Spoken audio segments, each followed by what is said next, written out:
بسم اللہ الرحمن الرحیم، السلام علیکم۔ میں ہوں سیبی کاظمی، آپ دیکھ رہے ہیں فیس بک اور یوٹیوب۔ آج 17 اگست اتوار کا دن ہے۔ آج مسلم لیگ نون کے بانی جنرل ضیاء الحق اس کی برسی بھی ہے۔ اس میں میں نے آپ کو بڑی انٹرسٹنگ کچھ چیزیں بتانی ہیں، لیکن پہلے اہم خبریں بتا دوں۔ قیدی نمبر 804 کا منت ترلا ہو رہا ہے۔ اس وقت صحافی سوشل میڈیا کا خوف ہے، اسٹیبلشمنٹ بار بار مفاہمت اور مصالحت کی طرف کیوں کہہ رہی ہے؟ اصل وجہ میں آپ کو بتانے لگا ہوں۔ تحریک انصاف نے معافی مانگنے پر فیلڈ مارشل کو کھلا چیلنج بھی دیا ہے آج۔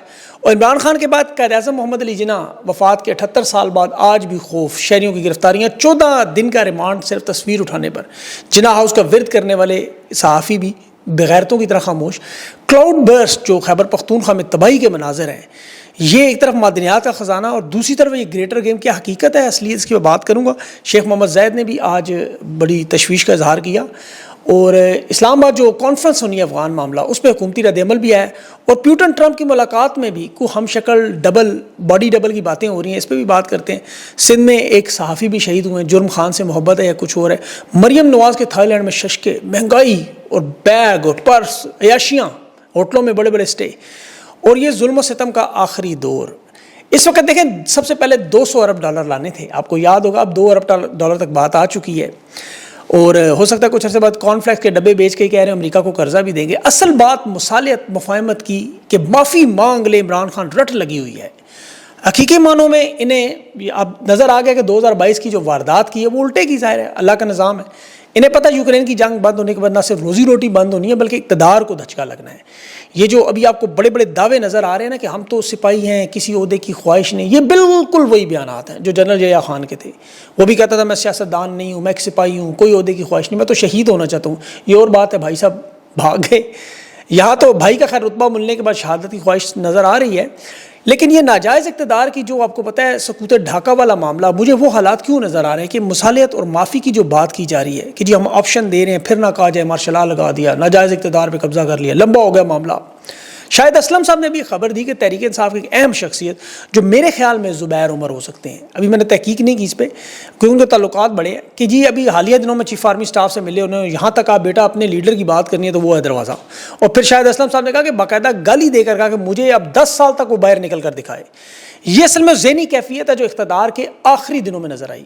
اب جنرل باجوہ کا 10 سال کا منصوبہ بھی آپ کو یاد ہوگا، ذہن میں تو وہی تھا۔ اب جنرل ضیاء، آج آپ کو پتہ ہے اس کی برسی بھی ہے، آج یحییٰ خان اس کے بھی حالات ہیں، ان سب کے اب اخبارات اٹھائیں اس دور کے۔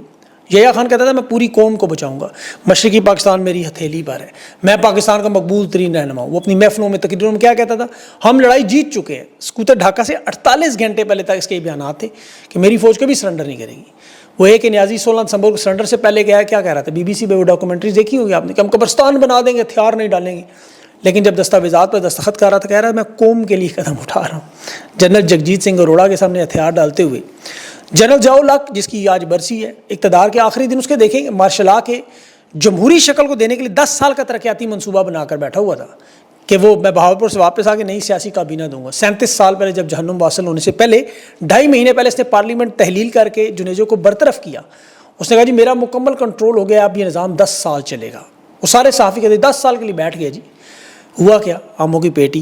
پرویز مشرف نے کہا تھا میرے 5 سال کا نیا ڈیولپمنٹ پلان تیار ہے، ایشین ٹائیگر پاکستان کو بناؤں گا۔ اور یہ صرف انہوں نے نہیں، دنیا کے ہر آمر اور ڈکٹیٹر نے آخری وقت میں تحقیقت ماننے سے انکار کیا، اور یہی نشانی ہوتی ہے ان کے اقتدار کے اختتام کی۔ جنرل اے کے نیازی بھی کہتا تھا شہید ہونے کے لیے میں تیار ہوں، بنگلہ دیش کی عوام کو کہتا تھا شیخ مجیب اگر دل سے معافی مانگ لے جان بخش دوں گا۔ یہ اور بات ہے، اصل معاملہ ہوا تو معافیاں یہ مانگتا رہا، سرنڈر کر کے مغربی پاکستان سے یہ بھاگا۔ اب پوری قوم کو ان کی واردات کا پتہ چل چکا ہے۔ دیکھیں 2 سال سے اب جناح ہاؤس تحریک انصاف جلانے کا الزام سنتے رہے، غداری، دہشت گردی، کہ قائد اعظم کا گھر جل گیا۔ آج تحریک انصاف کے لوگوں نے قائد اعظم کی صرف تصویر اٹھائی تو گاڑیوں کے نیچے کچلے جا رہے ہیں۔ تو یہ ان کا نظریہ ہے، صرف قائد اعظم کی تصویر اور پاکستان کا جھنڈا اٹھانے پر بزرگ لوگوں کو 14 دن کے جسمانی ریمانڈ پر۔ یہ پریشان ہے انٹرنیشنل تبدیلیوں سے۔ یہ جو انٹرویوز آپ کو کل سہیل وڑائچ کا نظر آیا نا، اب وڑائچ صاحب چونکہ اپنے میدے سے سوچتے ہیں، ان کو اللہ نے 2 ہاتھ تو ضرور دیے ہوئے ہیں، یہ 2 ہاتھوں سے ہر دور کے ڈکٹیٹر کی مالش کرتے ہیں۔ زبان کے ساتھ تو یہ صرف چاٹتے ہیں، میرا مطلب پیر، ہاتھوں کے ساتھ یہ جسم کو سہلاتے ہیں۔ کہ یہ 2 ہاتھ جو اسلام آباد میں بھی وہ لگائے گئے تھے وہ نہیں کہتے۔ پہلے انہوں نے انٹرویو کل کیا، آج نیا پیغام لے کے آئے گئے، معافی جب تک نہیں مانگیں گے معاملہ حل نہیں ہوگا۔ اور معافی کے معاملے پر عمران خان کا تو بڑا واضح موقف ہے، آپ کو پتہ ہے کہ 9 مئی کی CCTV فوٹیج لے آؤ، جوڈیشل کمیشن بنا لو, اگر منصوبے میں میرا کردار ثابت تو میں معافی مانگ لوں. بڑا آسان سوال ہے, مشکل کیا ہے؟ لیکن کہاں سے لائیں CCTV footage? False flag operation خود کروایا, اور غرور میں ڈوبے ہوئے ہیں, طاقت کے نشے میں بدمست ہیں, خدائی لہجوں میں جو احکامات دے رہے ہیں, سر جھکاؤ, معافی مانگو, نعوذ باللہ ہم آدم علیہ السلام کے مقابلے میں ہیں اور تم معافی نہ مانگ کے شیطان بنے, یہ فتوے دیے جا رہے ہیں نا. ان پر مصالحت اور مفاہمت کے اب دوسرے پیغامات آ گئے. کل رد عمل جو پورے پاکستان سے انہیں ملا, پیروں کے نیچے لکھا ہوا ڈالا جیل معافی کا پیغام خان کا, کہ وہ جوتے کی نوک کے اوپر بھی نہیں, پشاوری چپل کے اوپر بھی نہیں, پیروں کے نیچے معافی. تو یہ جو نیا پیغام آیا اب ہمدرد بن کے, دیکھیں ذوالفقار علی بھٹو کی مثال دیکھیں, وہ جی 2/3 اکثریت تھی, GHQ میں بلا کے مارشل آرٹ ایڈمنسٹریٹر بنایا گیا, صدر بنایا گیا. پھر دیکھیں ضیاء الحق قومی جرنیل ناراض ہوا تو اقتدار سے کیسے اتارا, قید کیا, بدنام زمانہ, غیر مقبول تھا ضیاء الحق, لیکن 10 سال قبضہ کر گیا, جیت گیا. تو یہ لڑائی جد و جہد, سیاسی جد و جہد چھوڑیں, آپ بھی مفاہمت مصالحت کی طرح ہیں. اور یہ کہتے رہے جی ہم تو بھٹو کو بھی اس دور میں سمجھاتے رہے, وہ نہیں مانا. سپریم کورٹ بھی بک کی تھی, پارٹی بھی بک کی, جیسے آپ کی ہے, اور پیپلز پارٹی نون لیگ ہماری بات مان گئی. دیکھیں کتنے سمجھدار تھے کہ اسٹیبلشمنٹ سے لڑائی جھگڑا چھوڑ کے مفاہمت کے اقتدار میں آ گئے, حکومت بھی مل گئی, سیاست بھی مل گئی, موجیں ہی موجیں. آج یہ حکومت میں عملی سیاست کریں, کامیاب ہیں. خان صاحب آپ بھی انقلاب چھوڑیں, یہ ملکی معیشت دیوالیہ نہیں ہوگی, ٹرمپ مدد نہیں کرے گا, جج بھی بکے ہوئے ہیں, پارٹی بھی آپ کی بکی ہوئی ہے, تو آپ کی بدواؤں سے دشمن کی توپوں میں کیڑے نہیں پڑیں گے.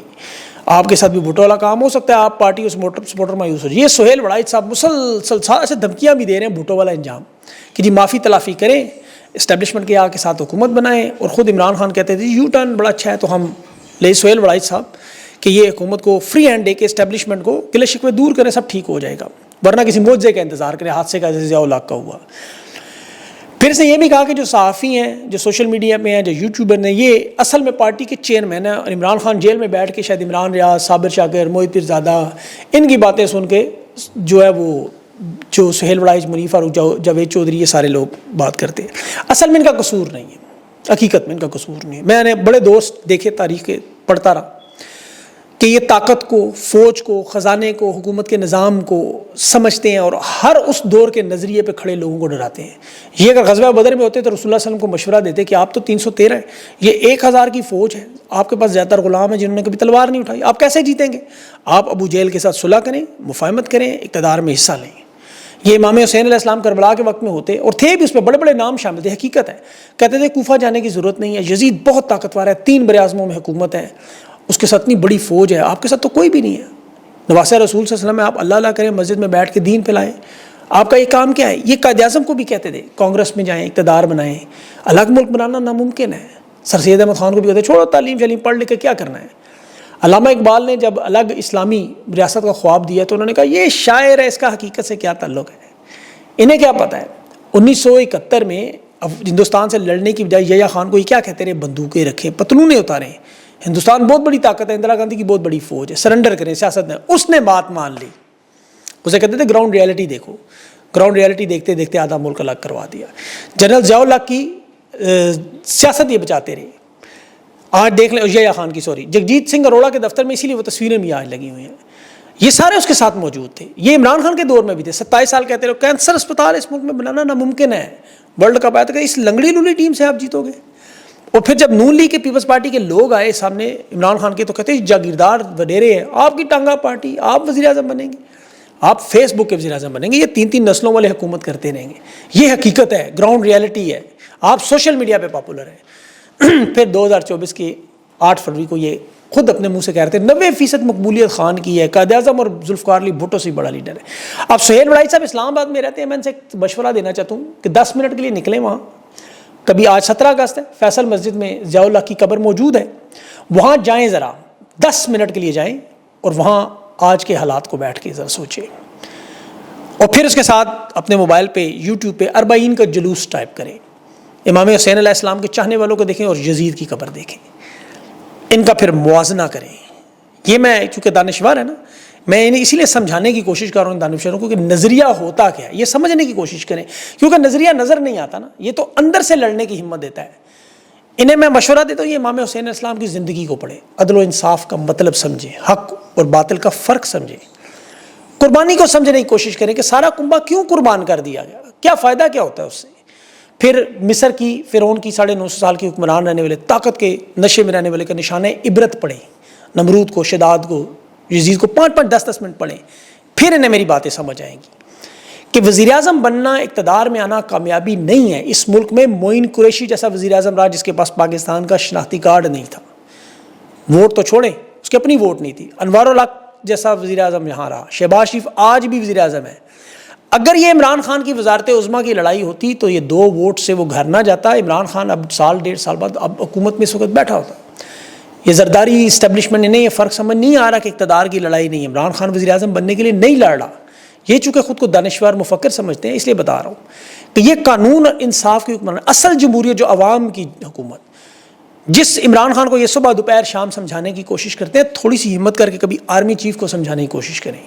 یہ وڑائچ صاحب جیسے لوگ جو ظالموں کے ساتھی شمار کیے جاتے ہیں، یہ آپ نے اپنے معاشرے میں دیکھیں نا، گدھ کیوں کہتے ہیں؟ گدھ مری ہوئے جانوروں پر، انسانوں پر حملہ کرتا ہے۔ یہ آپ دیکھیں نا، بچیاں اسکول کالج جاتی ہیں، کوئی گلی میں اوباش نوجوان غلیظ لوگ انہیں تنگ کرتے ہیں، یہ بجائے ان بدماشوں کو منع کرنے کے، ان کے ہاتھ روکنے کے یا زبان سے روکنے کے، یہ کہتے ہیں ان بچیوں کو گھر بٹھا دو، یہ نہ باہر جائیں گی، نہ اسکول جائیں گی، نہ کالج جائیں گی، نہ کوئی تنگ کرے گا۔ بات تو درست ہے، جب وہ گھر سے نکلیں گی نہیں تو تنگ کون کرے گا؟ لیکن کیا یہ انسانیت ہے؟ کیا یہ اللہ کا حکم ہے؟ اللہ تو کہتا ہے تعلیم حاصل کرو، کوئی ظلم اور زیادتی کرو اس کے خلاف کھڑے ہو جاؤ، صرف اس وجہ سے کہ وہ طاقتور ہے اسے حقیقت سمجھ کر اپنا نصیب اور قسمت باندھ کر بیٹھ جاؤ، پھر کچھ سال بعد مر کے قبرستان میں دفن ہو جاؤ۔ اللہ نے تو انسان کو اس مقصد کے لیے بنایا ہی نہیں۔ یہ جو سہیل وڑائچ کہتا ہے نا یوٹیوبر صحافیوں کی عمران خان سنتا ہے، اس کے پاس تو پی ٹی وی اور اخبار بھی نہیں ہے۔ عمران خان اللہ کی سنتا ہے قرآن پاک میں، اس کے پاس یوٹیوب نہیں ہے، اس کے پاس قرآن پاک موجود ہے، یہ بھی جانتے ہیں، وہ پڑھتا ہے۔ سہیل وڑائچ بھی پڑھے، سورہ نساء جیل میں عمران خان نے پڑھی ہے، اللہ نے صاف صاف کہا ہے کہ تمہیں کیا ہو گیا اللہ کی راہ میں ان کمزور مردوں، عورتوں اور بچوں کے حق میں جہاد نہیں کرتے جو دعا کرتے ہیں کہ اے ہمارے رب ہمیں اس بستی سے نکال دے، جہاں کے لوگ ظالم ہیں۔ وڑائچ صاحب جیسے لوگ 2 منٹ کے لیے قرآن پاک کھولیں، سورہ نساء آیت نمبر 75 پڑھیں کہ ظلم کے خلاف کھڑا ہونا ایمان کا حصہ ہے۔ سورہ بقرہ کی آیت نمبر 279 پڑھیں کہ مت کرو ظلم اور نہ ظلم سہو۔ یہ عمر کے اس حصے میں ہے کہ ان کا وقت قریب ہے سب لوگوں کا، ہو سکتا ہے میں ان سے پہلے مار جاؤں، لیکن جب یہ دنیا میں نہیں ہوں گے، اپنے رب کے سامنے جائیں گے تو اس قرآن پاک کی آیتوں کو، احادیث کو، اپنے ایمان کا کیسے سامنا کریں گے؟ یہ جو کچھ عمران خان کر رہا ہے وہ اقتدار کے لیے تو نہیں کر رہا، یا جو ہم سب لوگ اس کے ساتھ کھڑے ہیں یہ اس کے اقتدار کے لیے نہیں کھڑے، آخرت کے لیے اپنی کھڑے ہیں، اپنا ہمارا غرض ہے۔ یہ جو معافی کی بار بار باتیں کرتے ہیں انہیں بھی سمجھ آ جائے۔ انقلاب ایران میں ایک جرنیل کو ایرانی ٹی وی پر لا کے اعتراف کروایا کہ کتنے ایرانی تم نے مارے، وہ اعتراف کرتے تھے، معافی مانگتے تھے، اور پھر سر عام لائیو ٹی وی پر انہیں انجام تک پہنچا دیں۔ صدام حسین کو دیکھیں، قذافی کو دیکھیں، 25 سال اقتدار میں، ذرا پڑھے تو صحیح نا انجام ان کا ہوا کیا ان کے ساتھ۔ یہ بار بار کہہ رہے جی معافی مانگ لیں، اقتدار چھوڑ دیں۔ یہ معافی کیوں نہیں مانگتے، اقتدار کیوں نہیں چھوڑتے؟ یوٹیوبر سوشل میڈیا نے کچھ بھی نہیں کیا۔ یہ کیا ایوب خان کا جو مارشل لا لگا تھا، فاطمہ جناح پر جو ظلم و ستم ہوا تھا، کیا فاطمہ جناح کو یوٹیوب نے سکھایا تھا اس وقت؟ یہ مشرقی پاکستان یوٹیوبر سے الگ کروایا۔ جنرل یحییٰ خان نے ان کی بات مانی تھی یا شیخ مجیب ان کی سنتا تھا؟ بھٹو کو پھانسی یہ عمران ریاض، صابر شاکر، سیبی کاظمی کے ویلاگس کی وجہ سے ہوئی؟ یا مارشل لا لگا کے جو 10 سال قبضہ ضیاء الحق نے کیا وہ ان کی باتیں مانی، یا مشرف یہ مانتا تھا؟ ان کی نہیں، آپ جیسے لوگوں کی وہ مانتے رہے۔ یوٹیوبر ہے اور یہ سارا سوشل میڈیا اس دور میں ہوتا تو شاید یہ تباہی بربادی ہوتی نا۔ اللہ کرے انہیں یہ باتیں سمجھ آ جائیں۔ معافی خان نہیں مانے گا، کبھی بھی نہیں مانگے گا۔ اگلا اہم معاملہ جو کے پی گلگت بلتستان پورا ڈوبا ہوا ہے اور بڑا افسوسناک معاملہ ہے، لیکن اس میں تھیوریاں آ رہی ہیں، میں کچھ پر ذاتی طور پر متفق نہیں ہوں، لیکن چونکہ یہ ظاہر ہے سازشی تھیوریاں نے کہا جاتا ہے، فیصلہ تو آپ نے کرنا ہے، اور یہ زبان زد عام معاملہ ہے کہ یہ جو بڑی طاقتیں کلائمیٹ انجینئرنگ کے ذریعے موسم کو کنٹرول کرتی ہیں، کہ ان کے پاس ہائی فریکوینسی ایک ایکٹیو رورل ریسرچ پروگرام ہے، امریکہ میں 1993 میں شروع ہوا تھا۔ سرچ کریں زمین کے اوپر جو سگنل سیٹلائٹ کمیونیکیشن کے فضا کے اوپر۔ اب یہ ظاہر ہے سازشی تھیوریاں کلاؤڈ برسٹ والی، جو کہ سیلاب میں، خشک سالی میں، موسم کو کنٹرول کرنے، زلزلے یا طوفان کے لیے ایک فوجی ہتھیار کے طور پر استعمال۔ پاکستان میں بھی اس کے واضح ثبوت نہیں ہے، لیکن 2014 میں امریکی ایئر فورس کو باقاعدہ وہاں بند بھی کیا، یونیورسٹی آف الاسکا میں ریسرچ بھی ہوتی رہی۔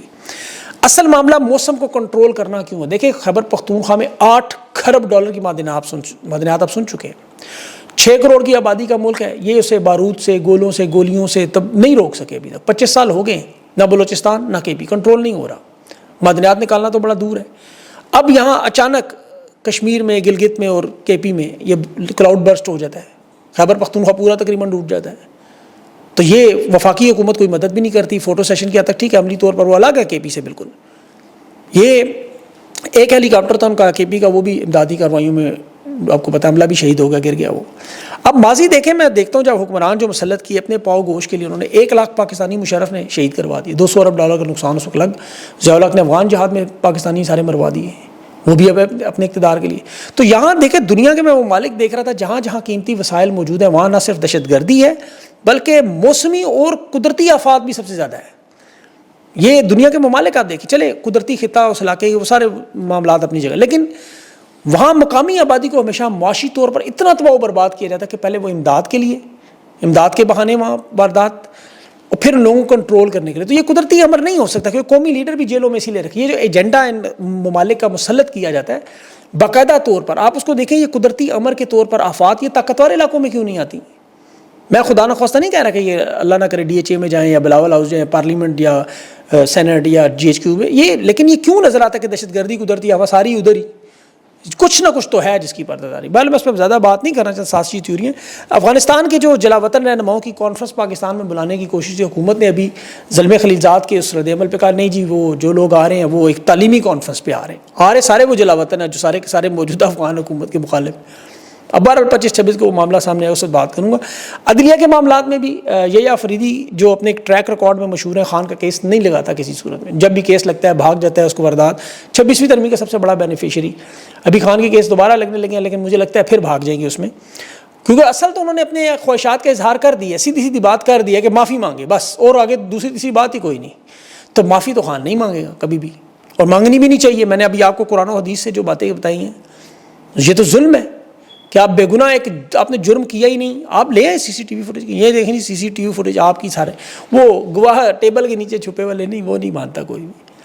ان کی تو خیر کعبے کی چھت پر بھی چڑھ جائیں لوگ نہیں مانتے, لیکن بہرحال کوشش کریں شاید خان اس بات میں مان جائیں کہ یہ دیکھیں جی آپ کے لوگ شامل تھے, ان لوگوں کو ہم نے سزائیں دے دی ہیں, اب آپ بات کریں. تو میرے خیال میں ایک تو یہ مسئلہ, لیکن عمران خان ان کے ساتھ کام کرنا جو ہے نا وہ بڑا مشکل ہے. وہ جس طرح کہ ان کا ٹریک 3 سال میں جو تباہی بربادی ہوئی ہے, خان نے حساب مانگنا ہے, وہ کبھی اس سے پیچھے نہیں ہٹے گا, اور انہیں پتہ ہے اس چیز کا.